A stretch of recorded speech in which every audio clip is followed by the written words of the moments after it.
네, 안녕하세요. 오늘도 즐거운 염쌤입니다. 오늘은 그 한국사 분석을 통해서 단시간을 투자해서 고득점을 받을 수 있는 방법에 대해서 알아보도록 하겠습니다. 2017년부터 한국사가 필수 과목으로 변경되고 절대평가로 바뀌었죠. 사실 절대평가로 바뀌면서 어느 정도 점수만 받아도 되지만 사실 양이 너무 많아요. 원래는 예전에 국사와 근현대사라는 과목이 별도로 있었는데 지금은 한국사로 두 과목이 통합된 형태입니다. 그래서 양이 두 배는 많아졌다고 생각하시면 돼요. 그렇다고 해서 무작정 한국사를 공부하는 시간을 늘리기는 사실 아깝죠. 솔직히 언어라든지 수학 등 주요 과목에 대해서 최대한 많은 시간을 투자하고 한국사에는 최소한의 시간을 투자해서 최대한 높은 점수를 받는 것이 핵심입니다. 그래서 오늘은 최대한 단시간에, 단기간에 효율적으로 한국사를 끝낼 수 있도록 한국사 자체를 분석해보는 시간을 갖도록 하겠습니다.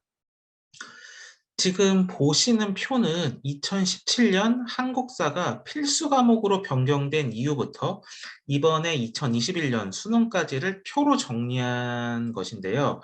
혹시 눈에 보이시는 특징이 있으신가요? 먼저 국사와 근현대사의 비중은 대부분 50대 50이에요. 근현대사의 기준은 조선 후기 흥선대원군 집권 시기 또는 개화 정책이 진행되는 시기로 산정을 했습니다. 앞서 말씀드린 대로 한국사라는 과목이 과거의 국사와 근현대사를 통합해서 만들어진 과목이다 보니까 비슷하게 비중을 가져간 것이다라고 생각을 하고 있습니다. 다음으로 보여지는 특징은 바로 출제되는 범위와 문항이 대부분 정해져 있다는 것이에요. 먼저 고대사 같은 경우에는 매번 한 문제씩은 출제가 됩니다. 대부분 뭐 구석기나 신석기 시대 문제겠죠. 다음으로 삼국시대 문제가 한 문제에서 많으면 두 문제가 출제가 되고 있고요. 재미있는 부분이 바로 발해랑 통일신라예요. 퐁당퐁당 출제가 되고 있는데 제가 블로그에서 이번 2021년 한국사에 발해가 출제될 확률이 높다고 예상했는데 진짜 한 문제가 출제가 되었습니다.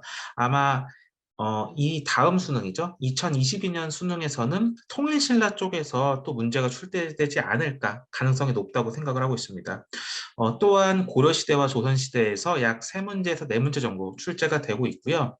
여기까지가 국사 쪽으로 약 10문제가 출제가 됩니다.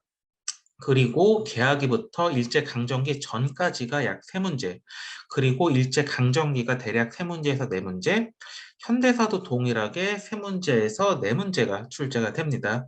아마 이를 바탕으로 2022년 수능 한국사도 어느 정도는 예상을 할 수 있을 것 같습니다.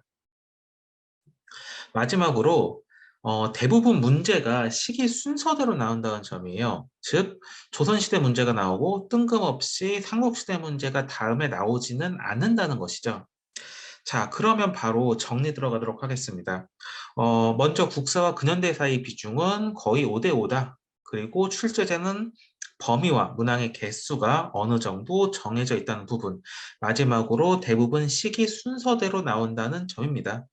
사실 이 세 가지 정도만 염두해도 한국사를 공부하는데 효율적일 수 있을 거예요. 다음 시간부터는 시험에 나오는 부분만 임팩트 있게 정리하는 시간 갖도록 하겠습니다. 자, 모든 수험생분들이 만점을 받는 그날까지 아재아재 하시고 다음 시간에 뵙도록 하겠습니다.